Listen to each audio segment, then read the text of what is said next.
പ്രധാനപ്പെട്ട ഒരു വാർത്തയിലേക്കാണ്. ആദ്യം, സാമുദായിക സംഘടനകളെ കൈകാര്യം ചെയ്യുന്നതിൽ കെപിസിസി നേതൃത്വത്തിന് വീഴ്ച പറ്റുന്നെന്ന് കെ മുരളീധരൻ. സാമുദായിക സംഘടനകളെ ഒപ്പം നിർത്താനാകണം. ഇതിന് അവരുമായി നിരന്തര ആശയവിനിമയം നടത്തണം. ഇപ്പോഴത്തെ നേതൃത്വം ഇക്കാര്യത്തിൽ പരാജയമാണ്. ക്രൈസ്തവ വിഭാഗത്തിന്റെ പിന്തുണ നഷ്ടപ്പെടുന്നുവെന്നത് കോൺഗ്രസ് നേതൃത്വം തിരിച്ചറിയണം എന്നും അദ്ദേഹം പറഞ്ഞു. സാമുദായിക സംഘടനകളും പ്രധാന ഘടകമാണ്. അതുകൊണ്ട് സാമുദായിക സംഘടനകളുമായിട്ട് ഒരു സമദൂരം, അതിൽ NSS പറയുന്ന പോലെ സാമുദായിക സംഘടനകളുമായിട്ട് അകലം ഉണ്ടാവരുത്, എന്നാൽ അടുക്കുന്നതിലും ഒരു ഡിസ്റ്റൻസ് കീപ്പപ്പ് ചെയ്ത്. കാരണം കോൺഗ്രസ് ഒരു ജനാധിപത്യ സംഘടനയാണ്, മതേതര സംഘടനയാണ്, പല അഭിപ്രായങ്ങളുണ്ടാവും. ഇപ്പോൾ ഞാൻ പറയാം, കേരളത്തിൽ ഉദാഹരണമായിട്ട് അഖിലേന്ത്യാ തലത്തിൽ പാർട്ടി കൈക്കൊണ്ടിട്ടുള്ളത് ജാതി സെൻസസ് വേണമെന്നാണ്. പക്ഷേ കേരളത്തിൽ എതിർപ്പുണ്ട്. അത് NSSന് മാത്രമല്ല, ക്രിസ്ത്യൻ കമ്മ്യൂണിറ്റിക്കും അതിൽ കുറേ എതിർപ്പുണ്ട്. പക്ഷേ പാർട്ടിക്ക് ഒരു അഖിലേന്ത്യാ നയമുള്ളപ്പോൾ ആ നയത്തിൽ നിന്ന് മാറാൻ കഴിയില്ല. പക്ഷേ അങ്ങനെ ഒരു നയമുള്ളപ്പോൾ അതെങ്ങനെ സ്റ്റേറ്റിൽ നടപ്പാക്കാം എന്നുള്ളത് അതിനോട് വിയോജിപ്പുള്ളവരുമായി ചർച്ച ചെയ്ത് പരിഹാരമുണ്ടാക്കണം. അല്ലാതെ രണ്ട് കൂട്ടരും രണ്ട് രീതിയിൽ പറയുന്നു, നമ്മളിതിൽ തലയിടണ്ടെന്ന് വെച്ചാൽ കാര്യമില്ല. ഇലക്ഷൻ വരുമ്പോൾ ചോദിക്കില്ല, എന്താ നിങ്ങളുടെ നയം? ഞങ്ങളുടെ നയം എന്ന നയമാണ്, പക്ഷേ ഇവിടെ നടപ്പാക്കുമ്പോൾ നിങ്ങളൊക്കെ ആലോചിച്ചിട്ട് ഞങ്ങൾ തീരുമാനമെടുക്കും. ആ രീതിയിലുള്ളൊരു സമ്പർക്കം ഇന്ന് നമ്മുടെ നേതൃത്വത്തിന് ഇല്ല എന്നുള്ളതൊരു വാസ്തവമാണ്. ഞാനതിനെ ഇല്ല എന്നൊന്നും ഞാൻ പറയുന്നില്ല. പക്ഷേ അത് പരിഹരിക്കണം. കെപിസിസി പ്രസിഡന്റിനും പ്രതിപക്ഷ നേതാവിനും പരോക്ഷ വിമർശനവും കെ മുരളീധരൻ ഉന്നയിച്ചു. കണ്ണൂരിലെ നേതാവിൽ നിന്ന് പെട്ടെന്ന് സംസ്ഥാന നേതൃത്വത്തിലേക്ക് എത്തിയതിന്റെ പരിമിതി കെ സുധാകരനുണ്ട്. രാഷ്ട്രീയ വിഷയങ്ങളിൽ പെട്ടെന്ന് അഭിപ്രായം പറയുന്നതാണ് സുധാകരനെ വെട്ടിലാക്കുന്നതെന്നും മുരളീധരൻ പറഞ്ഞു. MLA എന്ന പ്രവർത്തന പരിചയം മാത്രമുള്ളത് പ്രതിപക്ഷ നേതൃസ്ഥാനത്ത് VD സതീശന് വെല്ലുവിളിയാണെന്ന് കെ മുരളീധരൻ പറഞ്ഞു. കേരളം മുഴുവൻ കറങ്ങിയുള്ള പ്രവർത്തനത്തിന് പലപ്പോഴും VD സതീശന് കഴിയുന്നില്ലെന്നും അദ്ദേഹം വ്യക്തമാക്കി. അദ്ദേഹത്തിന് ഈ കേരള രാഷ്ട്രീയം മൊത്തം കണ്ണൂർ രാഷ്ട്രീയത്തിൽ നിന്ന് പെട്ടെന്നൊരു സംസ്ഥാന രാഷ്ട്രീയത്തിൽ വന്നു. അപ്പോഴേക്കും അദ്ദേഹത്തിന് പഴയ പോലത്തെ ഒരു ആരോഗ്യം ചുറുചുറുക്കും അല്പം നഷ്ടപ്പെട്ടൊരു സാഹചര്യത്തിലാണ് അദ്ദേഹം സ്റ്റേറ്റ് പ്രസിഡൻ്റായിട്ട് വരുന്നത്. അതിൻ്റേതായിട്ടുള്ള ചില പോരായ്മകളുണ്ട്. പക്ഷെ അതൊന്നും അദ്ദേഹം മനഃപൂർവ്വം വരുന്നതല്ല. അപ്പോൾ KPC പ്രസിഡന്റ് ആവാൻ അല്പം കൂടി ഒരു പക്വതപ്പെടേണ്ടതുണ്ട്. അത് ഞാൻ പറഞ്ഞല്ലോ, കണ്ണൂർ രാഷ്ട്രീയത്തിൽ നിന്നും പെട്ടെന്ന് സംസ്ഥാന രാഷ്ട്രീയത്തിലേക്ക് വന്നിട്ടുള്ള ചില ഗ്യാപ്പുണ്ട്. അതാണ് ചില സ്റ്റേറ്റ്മെൻറ്റുകൾ ഇങ്ങനെ വരാൻ കാരണം. VD സതീശൻ നിയമസഭയിലും ഏറ്റവും കൂടുതൽ അധികം കോൺസെൻട്രേറ്റ് ചെയ്തിട്ടുള്ള ഇപ്പോൾ ബഡ്ജറ്റ് വരുന്നു. ബഡ്ജറ്റ് ഏറ്റവും നന്നായി പഠിച്ച് പറയാൻ മിടുക്കൻ VD സതീശനാണ്, അന്നും ഇന്നും അതെ. പിന്നെ പക്ഷേ സംസ്ഥാന തലത്തിൽ അദ്ദേഹം ഈ MLA ആയിട്ടാണല്ലോ വരുന്നത്. MLA-മാരാകുമ്പോൾ ഒരു വ്യത്യാസമുണ്ട്. അപ്പം അങ്ങനെയുള്ളതുകൊണ്ട് അദ്ദേഹം കൂടുതലും കോൺസെൻട്രേറ്റ് ചെയ്തത് അദ്ദേഹത്തിൻ്റെ നിയമസഭാ മണ്ഡലത്തിലാണ്. ഒരു കേരളം മുഴുവൻ ഓടിയിട്ടുള്ള ഒരു എക്സ്പീരിയൻസിൻ്റെ കുറവ് അദ്ദേഹത്തിനുണ്ട്. പ്രവർത്തന പരിചയമുള്ള സീനിയർ നേതാക്കളെ ഉപയോഗപ്പെടുത്താൻ KPCC നേതൃത്വത്തിന് കഴിയുന്നില്ല. രാഷ്ട്രീയകാര്യ സമിതിയോട് KPCC പ്രസിഡന്റുമാർക്ക് താൽപര്യമില്ല. പാർട്ടിയിൽ കൂടിയാലോചനയും ചർച്ചയുമില്ല. പിണറായി വിജയനാണ് എതിർഭാഗത്ത് നിൽക്കുന്നതെന്ന ഓർമ്മ നേതാക്കൾക്കുണ്ടാകണമെന്നും മുരളീധരൻ പറഞ്ഞു. അതായത് ഈ എൻ്റേത് മാത്രമല്ല, സീനിയർ ലീഡേഴ്സൊക്കെ ആയിട്ട്, അതിൽ പ്രത്യേകിച്ച് മുൻ പ്രസിഡൻറ്റുമാരുമായിട്ട് ഒരു ഡിസ്കഷൻ ആവശ്യമാണ്. അതുപോലെ തന്നെ തിരുവഞ്ചൂരിനെ പോലത്തെ സീനിയർ ലീഡേഴ്സ് ഉണ്ട്. അപ്പോൾ ഒരു 5-10 നേതാക്കളൊന്നൊരു സ്ട്രാറ്റജി രൂപം നൽകുന്നൊരു സിസ്റ്റം ഇല്ല എന്നുള്ളൊരു മൈനസ് പോയിൻ്റ് ഉണ്ട്. അത് ഇപ്പോഴുള്ള നേതൃത്വമാണ് അതിന് പരിഹാരം ഉണ്ടാക്കേണ്ടത്. കാരണം നമ്മൾ തീരുമാനം എടുക്കുമ്പോൾ അത് ശ്രദ്ധിക്കേണ്ട കാര്യമാണ്. കാരണം പിണറായി പോലത്തെ ഒരാൾ മറുഭാഗത്ത് നിൽക്കുമ്പോൾ ഇവിടെ നമ്മളിങ്ങനെ തീരുമാനം എടുക്കുമ്പോൾ അതെങ്ങനെ മൊത്തം ബാധിക്കും, അങ്ങനത്തെ ഒരു ഡിസ്കഷൻ വേണം. എന്തുകൊണ്ടാണ് പിന്നീട് വരുന്ന പല പ്രസിഡൻറ്റുമാർക്കും രാഷ്ട്രീയകാര്യ സമിതിയുടെ കാര്യത്തിലൊരു ഒരു മെല്ലെ പോക്ക് നയം ഉണ്ടായിട്ടുണ്ട്. അത് ഇപ്പോഴല്ല, മുമ്പ് ഉണ്ടായിട്ടുണ്ട്. അപ്പോൾ അങ്ങനെ വരുമ്പോൾ ഈ കാര്യങ്ങൾ കൂടുതൽ ചർച്ച ചെയ്യപ്പെടുന്നില്ല. അത് ചർച്ച ചെയ്തിരുന്നെങ്കിൽ ഇത്രയും അപകടം ഉണ്ടാവില്ലായിരുന്നു. അത് ചർച്ച ചെയ്യാൻ കഴിയാതെ പോയതാണ് രാഷ്ട്രീയകാര്യ സമിതിക്ക് പറ്റിയ ഒരു തകരാറെന്ന് പറയുന്നത്. അപ്പോൾ അതിൽ ചെയ്യേണ്ട രാഷ്ട്രീയകാര്യ സമിതിയിൽ പിന്നെ അതുപോലെ തന്നെ അംഗസംഖ്യ വളരെ കൂട്ടുന്നതിനോട് യോജിപ്പുള്ള ഒരാളൊന്നുമല്ല. കോൺഗ്രസിൽ ഗ്രൂപ്പ് പ്രവർത്തനത്തിന്റെ കാലം കഴിഞ്ഞെന്നും കെ മുരളീധരൻ പറഞ്ഞു. താനിനി ഗ്രൂപ്പ് പ്രവർത്തനത്തിനില്ല, അതിനുള്ള ആരോഗ്യം പാർട്ടിക്കില്ലെന്നും മുരളീധരൻ പറഞ്ഞു. അല്ല, ഇപ്പോൾ ഗ്രൂപ്പ് ഏതാന്നുള്ള ആർക്കും അറിയില്ലല്ലോ. ഇപ്പോൾ അങ്ങനെ പ്രത്യക്ഷത്തിൽ അങ്ങനെ ഗ്രൂപ്പിൻ്റേതായിട്ടുള്ള ഒരു ലീഡർഷിപ്പും ഇല്ല. ഇപ്പോൾ ഉമ്മൻചാണ്ടി ഐ ഗ്രൂപ്പിനെ നയിച്ച കെ കരുണാകരനൊന്നുമില്ല, എ ഗ്രൂപ്പിനെ നയിച്ച ഉമ്മൻചാണ്ടി ഇന്നില്ല, എ എന്നുള്ള പേരിന് കാരണക്കാരനായിട്ടുള്ള എ കെ ആന്റണി ഇന്ന് ഈ കാര്യങ്ങളൊന്നും തന്നെ ഇടപെടുന്നില്ല. അപ്പോൾ ഏതാണ് ഗ്രൂപ്പ്, എന്താണ് ഗ്രൂപ്പ് എന്ന് ഇപ്പോൾ ആർക്കും അറിഞ്ഞുകൂടാ. അങ്ങനെയുള്ള സമയത്ത് ഞാൻ ഇന്ന ഗ്രൂപ്പാന്ന് പറയേണ്ട ആവശ്യം എന്താ? മാത്രമല്ല അങ്ങനെ ഒരു കമ്പാർട്ട്മെൻ്റായിട്ട് ഇനി വേർതിരിഞ്ഞ് പോകാനുള്ള ആരോഗ്യവും പാർട്ടിക്കില്ല. എന്തായാലും താങ്കൾ ഇനി ഒരു ഗ്രൂപ്പ് പറഞ്ഞൊരു ഗ്രൂപ്പ് രാഷ്ട്രീയത്തിന് തീർച്ചയായും ഇല്ല, അതിൻ്റെ ആവശ്യമില്ല.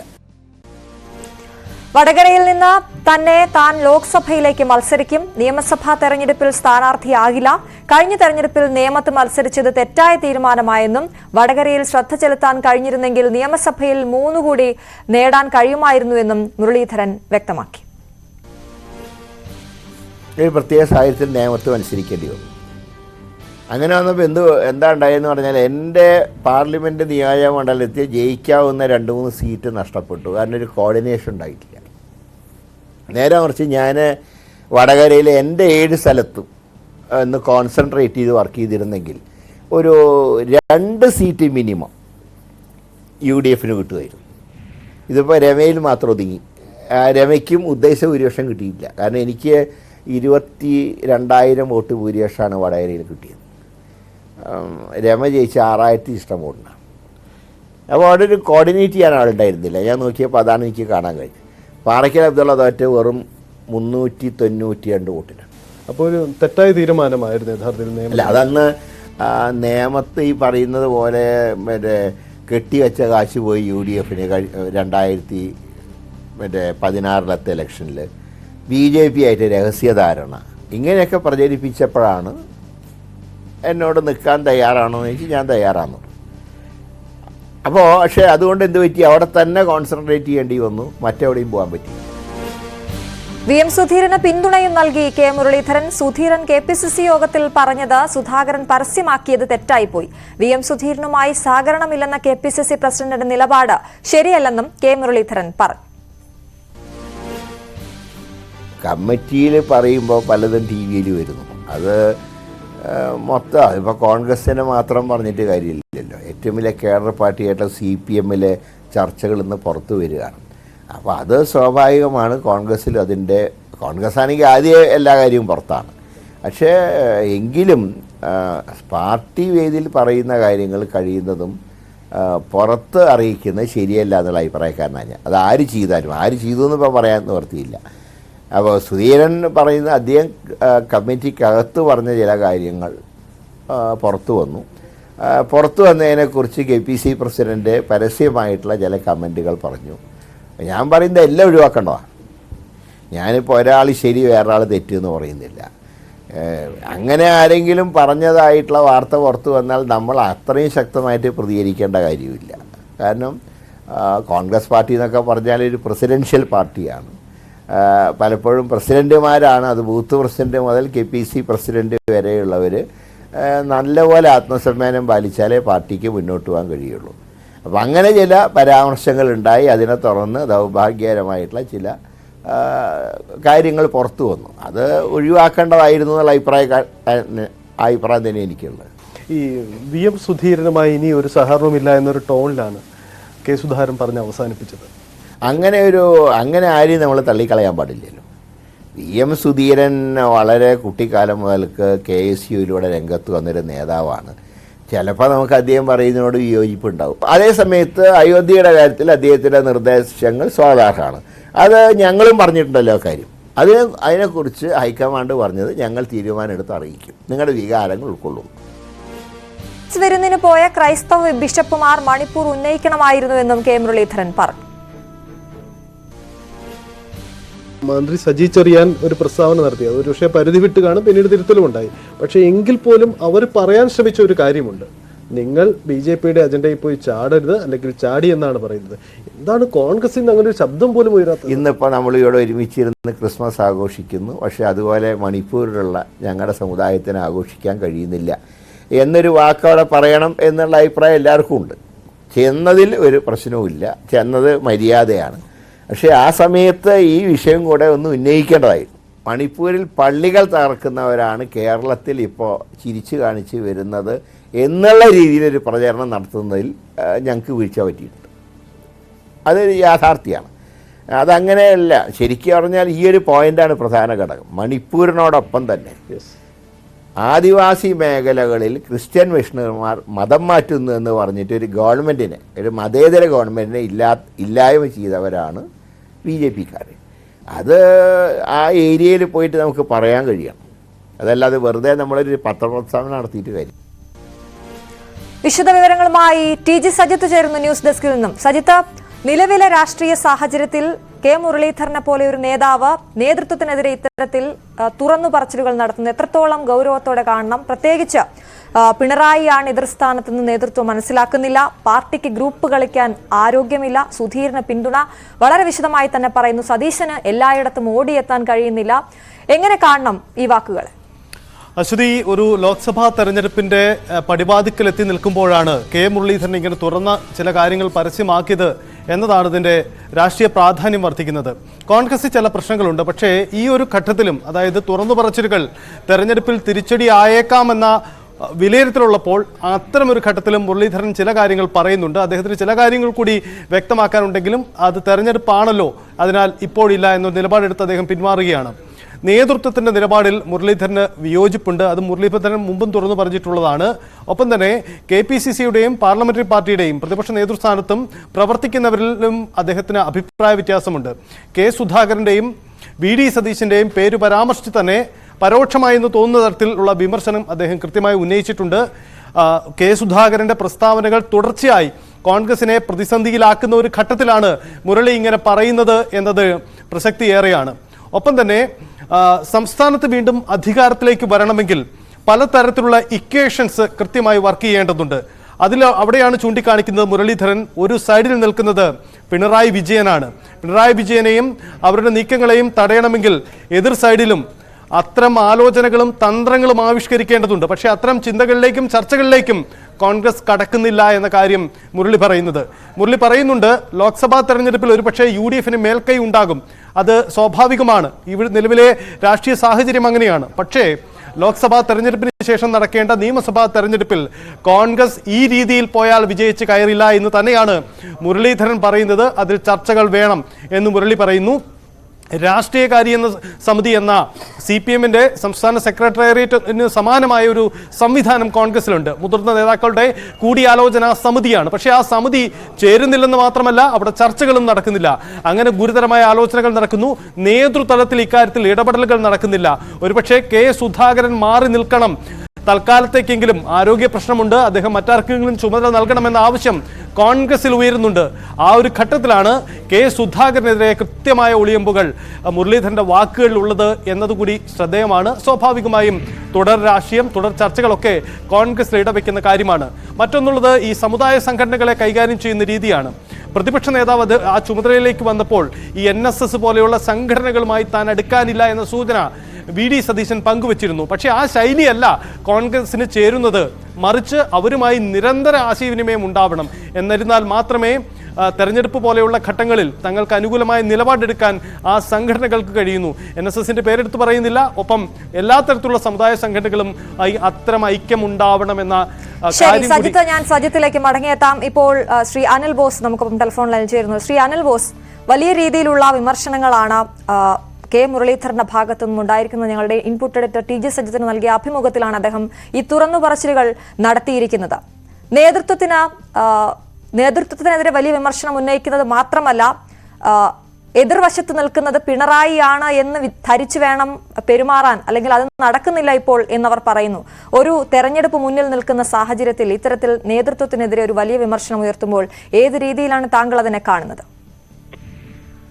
എതിർവശത്ത് നിൽക്കുന്നത് പിണറായിയാണ് എന്ന് ധരിക്കുന്ന ഇത്തരം നേതാക്കളുടെ കുഴപ്പം കൊണ്ടാണ്. എതിർവശത്ത് നിൽക്കുന്നത് പിണറായി അല്ല, എതിർവശത്ത് നിൽക്കുന്നത് CPM എന്ന് പറയുന്ന ഒരു കേഡർ പാർട്ടിയും BJP എന്ന് പറയുന്ന കേഡർ പാർട്ടിയുമാണ്. ഈ രണ്ട് പാർട്ടികൾക്കെതിരെയാണ് കോൺഗ്രസ് പാർട്ടി നിലപാടെടുത്ത് മുന്നോട്ട് പോകേണ്ടത്. അതിശക്തമായ ഏതെങ്കിലും ഒരു വ്യക്തിക്കെതിരെ അല്ല. അതാദ്യം എല്ലാ നേതാക്കളും മനസ്സിലാക്കിയിരിക്കണം. കാരണം CPM പോലെ BJP പോലെയുള്ള കേഡർ പാർട്ടികൾക്കെതിരെ നിലപാടെടുക്കേണ്ടുന്ന വളരെ ഗൗരവപൂർവ്വം രാഷ്ട്രീയം കൈകാര്യം ചെയ്യേണ്ട പാർട്ടിയാണ് കോൺഗ്രസ് എന്ന് ഈ പാർട്ടിയുടെ ഏറ്റവും കൂടുതൽ ആനുകൂല്യം അല്ലെങ്കിൽ ഉത്തരവാദിത്തങ്ങൾ, അവസരങ്ങൾ കിട്ടിയിട്ടുള്ള നേതാക്കൾ ആദ്യം തിരിച്ചറിയണം. ലക്ഷോപലക്ഷം വരുന്ന പാർട്ടി പ്രവർത്തകരുടെ നെഞ്ചത്ത് കയറി നൃത്തമാടുക എന്ന് പറയുന്ന ഒരു ശൈലിയിലേക്ക് പഴയ കാലത്ത് പല നേതാക്കളും പോയിട്ടുണ്ട്. അതൊക്കെ വീണ്ടും ആവർത്തിക്കാനാണ് ഉദ്ദേശമെങ്കിൽ ഈ പറയുന്ന ഓരോ നേതാക്കളും വലിയ വില കൊടുക്കേണ്ടി വരും. കോൺഗ്രസ് പാർട്ടിയെ സംബന്ധിച്ചുള്ള അഭിപ്രായം പറയേണ്ടത് പാർട്ടിയുടെ ഓരോ ഘട്ടങ്ങളിലും പാർട്ടിയുടെ പ്രസിഡന്റാണ്, പാർട്ടിയുടെ ദേശീയ പ്രസിഡന്റാണ്, അല്ലെങ്കിൽ സ്റ്റേറ്റിൽ ജില്ലയിൽ വരുന്ന പ്രസിഡന്റുമാരാണ്. ആ അഭിപ്രായങ്ങൾ പാർട്ടിയുടെ അഭിപ്രായങ്ങളായി വരികയും ചെയ്യും. അങ്ങനെ വരുന്നതിൽ ഏതെങ്കിലും പോരായ്മ പാർട്ടി നേതൃത്വത്തിന്റെ ഭാഗത്തുണ്ടായാൽ അത് മൈക്ക് വെച്ച് മാധ്യമപ്രവർത്തകരോടല്ല പാർട്ടി നേതാക്കൾ പറയേണ്ടത്. ആരായാലും എത്ര പ്രഗത്ഭനായാലും പറയേണ്ടത് പാർട്ടിക്കകത്താണ്. പാർട്ടിക്കകത്ത് അഭിപ്രായം പറയണം. പാർട്ടിക്കകത്ത് KPCCയുടെ എക്സിക്യൂട്ടീവ് ഉണ്ട്, അല്ലെങ്കിൽ AICC തലത്തിലുള്ള നേതാക്കളുണ്ട്. അവർക്ക് രേഖാമൂലം കത്ത് നൽകണം. അതല്ലാതെ മാധ്യമപ്രവർത്തകരോടല്ല നേതാക്കന്മാർ അവരവരുടെ അഭിപ്രായം പറയേണ്ടത്, പൊതുസമ്മേളനത്തിലുമല്ല. അതുകൊണ്ട് അനിൽ ബോസ്, ഈ സമുദായ സംഘടനകൾ അടക്കമുള്ള സംവിധാനങ്ങൾ കേരള രാഷ്ട്രീയത്തിന്റെ ഒരു പരിച്ഛേദമാണ്. അവരുടെ പിന്തുണയുണ്ടെങ്കിലോ തെരഞ്ഞെടുപ്പുകളിൽ വിജയിക്കാനാവൂ. വരാനിരിക്കുന്നത് ഇപ്പോഴത്തെ ലോക്സഭാ തെരഞ്ഞെടുപ്പ് മാത്രമല്ല, ഇനി വരാനിരിക്കുന്നത് നിയമസഭാ തെരഞ്ഞെടുപ്പാണ്. ആ നിയമസഭാ തെരഞ്ഞെടുപ്പിന് ഇത്തരം ആളുകളെ ഒപ്പം ചേർക്കാൻ കോൺഗ്രസിൽ കൂടിയാലോചനകളില്ല, നേതൃത്വത്തിന് അത്തരം ശൈലിയില്ല എന്നുകൂടി മുരളീധരൻ പറയുന്നുണ്ട്. അല്ല, അതിനോടൊന്നും എനിക്ക് യോജിക്കാൻ കഴിയില്ല. അങ്ങനെ അഭിപ്രായം പറയാം, ഓരോ നേതാക്കൾക്കും അഭിപ്രായം പറയാം. ഞാൻ വളരെ കൃത്യമായി സൂചിപ്പിച്ചല്ലോ, ശ്രീ K മുരളീധരനായാലും CVM സുധീരനായാലും മറ്റേത് നേതാവായാലും ആ നേതാക്കൾ സ്വീകരിക്കേണ്ട സമീപനം പൊളിറ്റിക്കൽ അഫയേഴ്സ് കമ്മിറ്റി മെമ്പർമാരല്ലേ ഇവര്. അവിടെ പൊളിറ്റിക്കൽ അഫയേഴ്സ് കമ്മിറ്റി കൂടുമ്പോൾ അവിടെ അഭിപ്രായം പറയണ്ടേ? അതല്ല പത്രപ്രവർത്തകരോടും പൊതുസമ്മേളനത്തിലുമാണോ അഭിപ്രായം പറയേണ്ടത്? പക്ഷേ ഈ PSC യോഗം രാഷ്ട്രീയകാര്യ സമിതി ചേരുന്നു പോലും ഇല്ലെന്നാണ് മുരളി പറയുന്നത്. അങ്ങനെയൊക്കെ നമുക്ക് പറയുകയല്ല. ആ യോഗം വിളിച്ചു കൂട്ടാൻ കത്ത് കൊടുക്കണം. ഉത്തരവാദിത്തപ്പെട്ട നേതാക്കൾ അങ്ങനല്ലേ ചെയ്യേണ്ടത്? KPCC പ്രസിഡന്റിനോ പ്രതിപക്ഷ നേതാവിനോ ഇതുമായി ബന്ധപ്പെട്ട കത്ത് നൽകണം. അതല്ലെങ്കിൽ ഇവിടെ അവരുടെ അഭിപ്രായം, അവർ കൊടുക്കുന്ന അഭിപ്രായം സ്വീകരിക്കുന്നില്ലെങ്കിൽ അതിന് പാർട്ടിക്ക് ദേശീയ പ്രസിഡന്റ് ഇല്ലേ, ദേശീയ തലത്തിൽ ചുമതലയുള്ള ആളുകളില്ലേ? അത്തരം ആളുകൾക്ക് കത്ത് നൽകണം. വിയോജിപ്പുകൾ പറയാൻ അവസരമുണ്ടല്ലോ. കോൺഗ്രസ് ഒരു ജനാധിപത്യ പാർട്ടി എന്നുള്ള നിലയിൽ ആ പാർട്ടിയുടെ നയങ്ങളിലോ പരിപാടികളിലോ അല്ലെങ്കിൽ ഏതെങ്കിലും ഒരു കാര്യം കൂടിയാലോചിക്കേണ്ടത് ഗൗരവതരമായ സാഹചര്യമുണ്ട് എങ്കിൽ ഇവർ ചെയ്യേണ്ടത് എന്താ?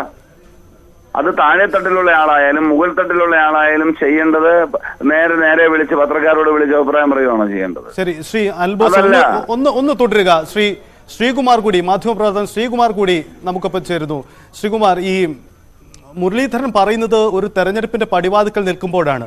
അതിൽ എനിക്ക് ശ്രദ്ധയോടെ ചൂണ്ടിക്കാണിക്കാൻ കഴിയുന്ന ഒരു പരാമർശം KPCC അധ്യക്ഷനും VD സതീശനും പരോക്ഷമായ വിമർശനമുണ്ട്. ഇരുവർക്കും ഒരു പക്വതക്കുറവുണ്ടെന്ന സൂചന അദ്ദേഹത്തിന്റെ വാക്കുകളിലുണ്ട്. ഒന്ന്, ഈ കണ്ണൂരിൽ നിന്ന് വന്ന ഒരു പ്രാദേശിക നേതാവാണെന്ന പരിമിതി ഇപ്പോഴും സുധാകരനുണ്ട്.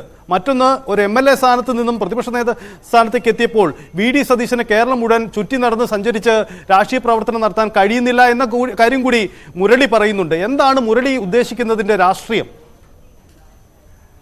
അത് മുരളിയോട് തന്നെ ചോദിക്കേണ്ടി വരും. പക്ഷെ അതിൽ ഒരു രാഷ്ട്രീയമുള്ള എന്താണെന്ന് വെച്ചാല് VD സതീശൻ പ്രതിപക്ഷ നേതാവും K സുധാകരൻ KPCC പ്രസിഡന്റുമായ കാലത്താണല്ലോ തൃക്കാക്കരയിലും പുതുപ്പള്ളിയിലും ഒക്കെ കോൺഗ്രസും ഭൂരിപക്ഷത്തിൽ ജയിച്ചത്. അപ്പൊ കണ്ണൂരിൽ നിന്ന് തന്നെയാണ് എല്ലാവരും വരിക, ഓരോ ജില്ലയിൽ നിന്ന് തന്നെയാണ് എല്ലാവരും കയറി വരിക, അത് സംശയമൊന്നുമില്ല.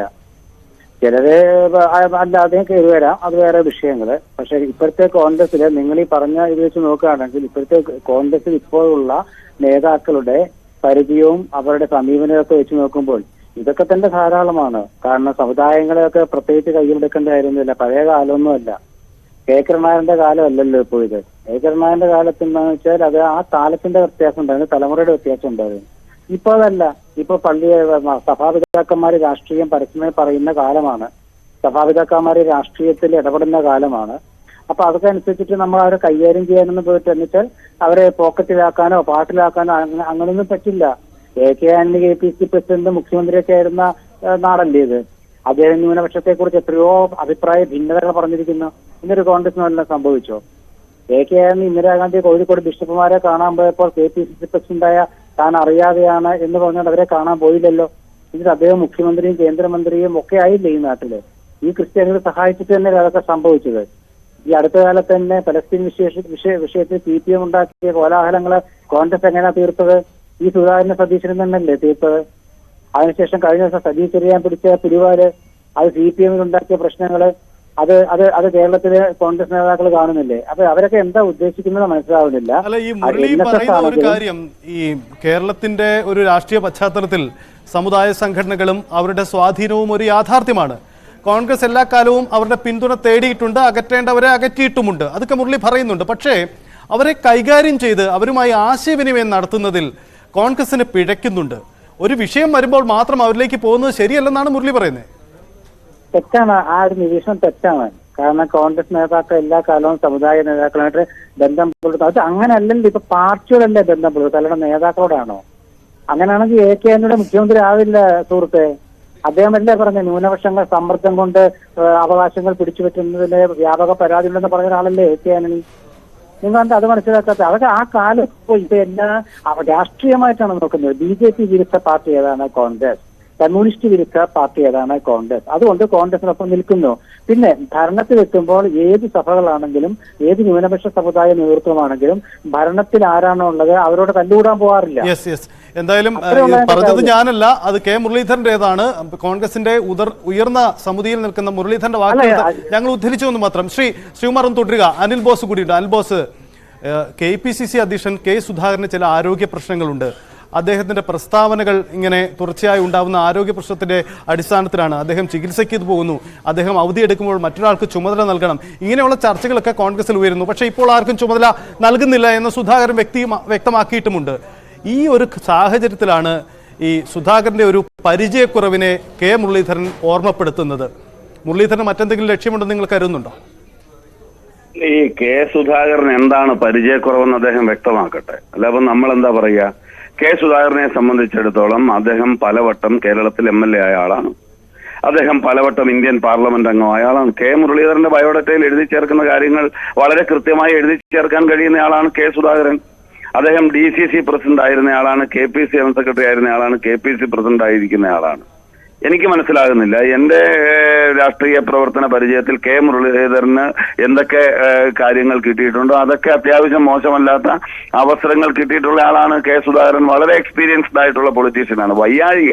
വയ്യായിക എന്ന് പറയുന്നത് കേരളത്തിൽ ഒരു നേതാവിന് മാത്രം സംഭവിക്കുന്ന ഒരു കാര്യമല്ലല്ലോ. ബാക്കിയുള്ളവരെല്ലാം ചിരഞ്ജീവികളും കെ സുധാകരൻ മാത്രം രോഗിയും എന്ന് പറയുന്ന വാദഗതിയോടൊന്നും എനിക്ക് യോജിപ്പില്ല. അദ്ദേഹത്തിനുള്ള ട്രീറ്റ്മെന്റിന്റെ ഭാഗമായി ഒരു മെഡിക്കൽ ചെക്കപ്പിന് 10-15 ദിവസത്തേക്ക് പോയി. അതിന്റെ പേരിൽ ഇവിടെ ആരും കാലളക്കേണ്ട കാര്യമില്ല. അദ്ദേഹം ഇപ്പൊ 10-15 ദിവസം കഴിയുമ്പോൾ തിരിച്ചു വരും, പാർട്ടി പ്രവർത്തനങ്ങളുമായി മുന്നോട്ട് പോകും. പിന്നെ അദ്ദേഹത്തിന്റെ പ്രതികരണങ്ങളുമായി ബന്ധപ്പെട്ട് പ്രതികരണങ്ങളിൽ രീതി എങ്ങനെയാ മാധ്യമ പ്രവർത്തകർ എടുക്കുന്നത്? പ്രതികരണങ്ങൾ പലപ്പോഴും വിവാദമാക്കുന്നത് പറയുന്നയാളല്ലല്ലോ, അത് കേൾക്കുന്ന മാധ്യമ പ്രവർത്തകരല്ലേ. അവർക്ക് വിവാദമാക്കാൻ കഴിയുന്ന 1-2 വരികൾ എടുത്ത് 10 വരികളിൽ ഒരു വരി എടുത്ത് ചർച്ചയാക്കുന്നതിൻ്റെതായ പ്രശ്നമേ ഉള്ളൂ. അത് കേട്ട പഴുതി കേൾക്കാത്ത പഴുതി പ്രതികരിക്കാൻ പോകുന്ന നേതാക്കളുടെ കുഴപ്പമാണ്. KPC പ്രസിഡന്റ് എന്നുള്ളതിൽ അദ്ദേഹം പറയുന്ന കാര്യത്തിൽ ഏതെങ്കിലും പോരായ്മ ഉണ്ടെങ്കിൽ അത് പാർട്ടി യോഗത്തിൽ ചർച്ച ചെയ്യണം. എനിക്ക് തോന്നുന്നില്ല അദ്ദേഹം പറഞ്ഞിട്ടുള്ള ഏതെങ്കിലും അഭിപ്രായങ്ങൾ ഈ അടുത്ത കാലത്ത് പാർട്ടിയെ പ്രതിസന്ധിയിലാക്കുന്ന തരത്തിലാണെന്ന്. അത് മാധ്യമ പ്രവർത്തകർ എടുക്കുന്ന ഭാഗം അല്ല. ഈ സുധീരനുമായി ബന്ധപ്പെട്ട് അദ്ദേഹം നടത്തിയ പ്രസ്താവനയെ താങ്കൾ അനുകൂലിക്കുകയാണോ? മുരളി കടുത്ത വിയോജിപ്പാണ് അതിൽ രേഖപ്പെടുത്തിയത്. അത് ഞാൻ പറഞ്ഞ ഓരോ ആളുകളും മത്സരിക്കുന്ന മണ്ഡലങ്ങൾ നോക്കി അഭിപ്രായം പറയാൻ തുടങ്ങിയാൽ ഇവരൊക്കെ ഓരോ പാർട്ടികളും ഉണ്ടാക്കേണ്ടി വരുമെന്ന്. ഓരോ അസംബ്ലി മണ്ഡലത്തിന്റെയും പാർലമെന്റ് മണ്ഡലത്തിന്റെയും ജയസാധ്യത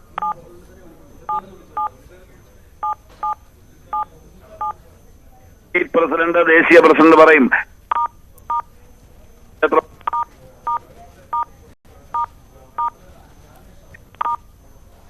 വിധേയമായി നിർമ്മിക്കപ്പെട്ട ഒരു ക്ഷേത്രം.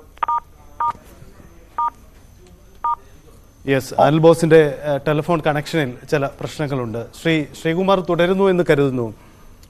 കെ മുരളീധരൻ ഞാൻ തുടക്കത്തിൽ സൂചിപ്പിച്ച പോലെ ഒരു തെരഞ്ഞെടുപ്പിന് തൊട്ട് പടിവാതിക്കൽ ഇങ്ങനെ ചില കാര്യങ്ങൾ അദ്ദേഹം പറയുമ്പോൾ ഇത് മുന്നണി ചർച്ച ചെയ്യേണ്ടതല്ലേ? അല്ലെങ്കിൽ മുരളീധരൻ പലപ്പോഴും വിവാദ പ്രസ്താവനകൾ നടത്തിയിട്ടുണ്ട്.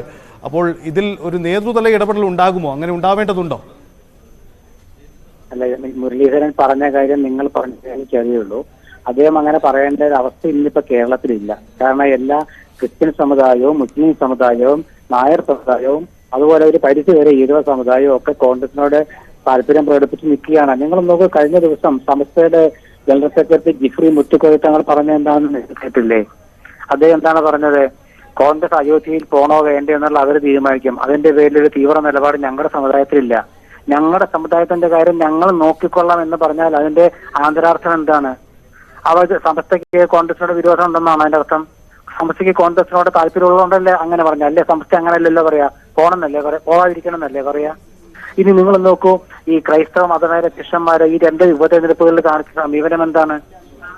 തൃക്കാക്കര ഉപതെരഞ്ഞെടുപ്പിൽ പുതുപ്പള്ളി ഉപതെരഞ്ഞെടുപ്പാണല്ലോ അവസാനം ഉണ്ടായത്. അവിടുത്തെ സഭയുടെ അക്കാലത്തെടുത്ത തീരുമാനങ്ങൾ എന്താണ്? അത് മനസ്സിലാക്കും. ഇത് എന്തടിസ്ഥാനത്തിലാണ് പുള്ളി പറയുന്നത് എനിക്ക് മനസ്സിലാകുന്നത്. എന്തായാലും കോൺഗ്രസിന് ഇപ്പോഴത്തെ നിലപാട് തന്നെ തുടർന്നാൽ മതി. അതായത് ഹൈന്ദവ സമുദായത്തെയും ക്രിസ്ത്യൻ മുസ്ലിം സമുദായത്തെയും ഒരേപോലെ കാണുന്ന ഒരു സമീപനം കോൺഗ്രസിനുണ്ട്. അതാണ് ഇപ്പൊ തുടർന്നു പോരുന്നത്. അത് തന്നെ തുടർന്നാൽ മതി. അല്ലാണ്ട് ഒരാളെ പ്രത്യേകിച്ച് പോയിട്ട് കണ്ട് അവരുടെ അരവന നിറങ്ങിയിട്ട് അല്ലെങ്കിൽ അവരുടെ സവിധത്തിൽ പോയിട്ട് അവരെ അവിടെ മുട്ടുകൂത്തി പ്രാർത്ഥിച്ചിട്ടൊന്നും വേണ്ട.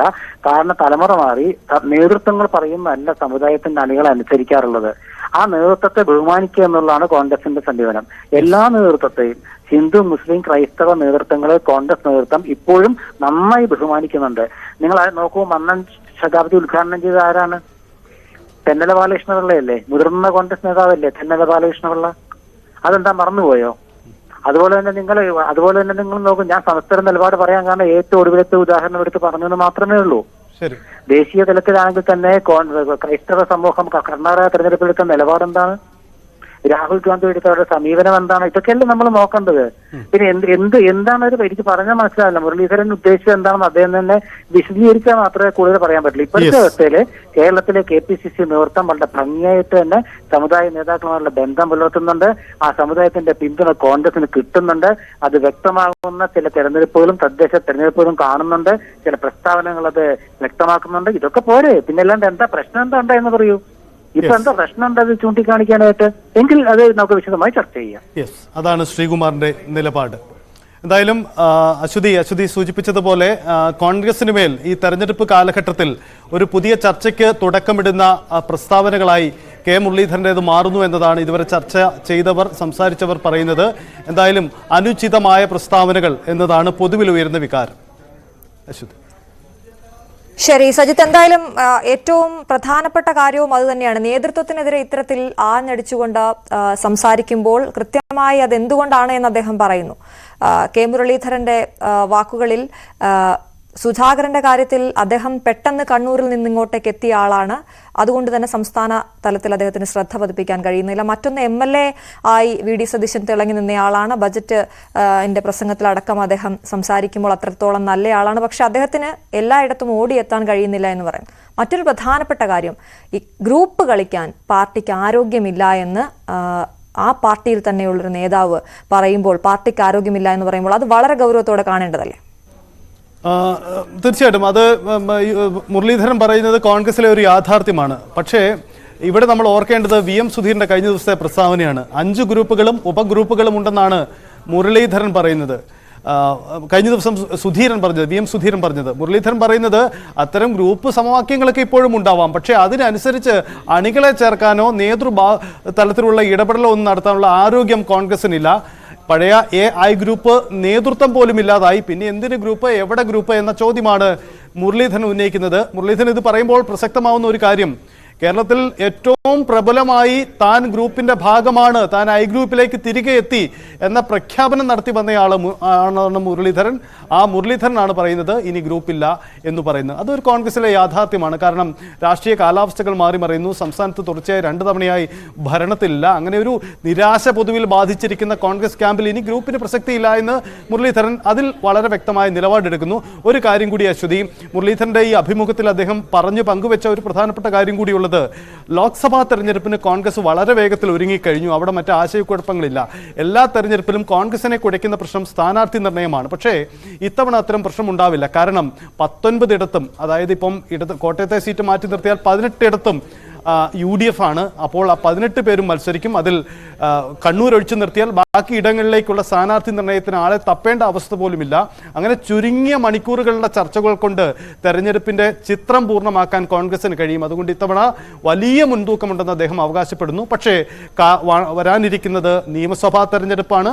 അവിടെയാണ് അദ്ദേഹം പിണറായിയുടെ സാന്നിധ്യം ഓർമ്മപ്പെടുത്തുകയും ചെയ്യുന്നത്. അതാണ് പിണറായി വിജയനാണ് എതിർഭാഗത്ത് നിൽക്കുന്നതെന്ന കെ മുരളീധരന്റെ ആ വാക്കുകൾ. അതിലെ രാഷ്ട്രീയം എങ്ങനെയാണ് കാണേണ്ടത്? ഇടതുപക്ഷം അല്ലെങ്കിൽ സംഘപരിവാർ ശക്തികൾ അങ്ങനെയൊന്നുമല്ല പറഞ്ഞു. പിണറായി വിജയൻ എന്ന നേതാവിനെ എടുത്തു പറയുകയാണ് കെ മുരളീധരൻ ചെയ്തത്. അതിനെങ്ങനെയാണ് കാണേണ്ടത്? അതിന്റെ രാഷ്ട്രീയം എന്താണ്? അവിടെ നമ്മുടെ ഒരു ചോദ്യമുണ്ടായിരുന്നു. അതായത് പിണറായി വിജയൻ ഒരു ഐക്കണായി ഒരു സൈഡ് നിൽക്കുമ്പോൾ മറുവശത്ത് കോൺഗ്രസിന് അത്തരം ഐക്കണുകളില്ലല്ലോ. അത് കഴിഞ്ഞ കാലങ്ങളിൽ കെ കരുണാകരനോ ഉമ്മൻചാണ്ടിയോ AK ആന്റണിയോ നയിക്കുന്ന ഒരു സംവിധാനമായിരുന്നു കോൺഗ്രസ്. അത്തരം ഐക്കണുകൾ ഇല്ലാത്തത് വെല്ലുവിളിയല്ലേ എന്ന ചോദ്യത്തിനാണ് മുരളി പറയുന്നത് ഇത്തരം നേതാക്കളുടെ നഷ്ടം ഒരു വലിയ വിടവായി ഇപ്പോഴും തുടരുകയാണ്. അത് മറികടക്കേണ്ടതുണ്ട്. അതുകൊണ്ടാണ് കൂടുതൽ സമഗ്രമായ കൂടിയാലോചനകളുടെ ആവശ്യം കോൺഗ്രസിൽ ഉണ്ടാവുന്നത്. അത് നിയമസഭാ തെരഞ്ഞെടുപ്പിലാണ് ഉണ്ടാവേണ്ടത്. അവിടെ കൂടുതൽ ആലോചനകൾ ഉണ്ടാവണം. മറുവശത്ത് പിണറായി വിജയനും അദ്ദേഹത്തിൻ്റെ ഒരു ടീമും നിൽക്കുമ്പോൾ കൂടുതൽ സമഗ്രമായ ആലോചനകൾ ഉണ്ടായെങ്കിൽ മാത്രമേ മുന്നോട്ട് പോകാനാവൂ എന്ന കാര്യം അദ്ദേഹം ഓർമ്മപ്പെടുത്തുകയും ചെയ്തത്. ഒരുപക്ഷെ പിണറായിയുടെ പേര് പരാമർശിച്ചത് കോൺഗ്രസിൽ തുടർ ചർച്ചകൾക്കിട വെച്ചേക്കാം. അനിൽ ബോസും മറ്റും പറയുന്നത് പോലെ അങ്ങനെ ഒരു നേതാവിനെ, എതിർചേരിയിൽ നിൽക്കുന്ന നേതാവിനെ പുകഴ്ത്തുന്ന പ്രസ്താവന ഉചിതമാണോ എന്ന ചോദ്യമൊക്കെ ഒരു പക്ഷേ വരും മണിക്കൂറുകളിൽ കോൺഗ്രസിൽ ചർച്ച ചെയ്യത്തേക്കാം. ശരി സജിത്.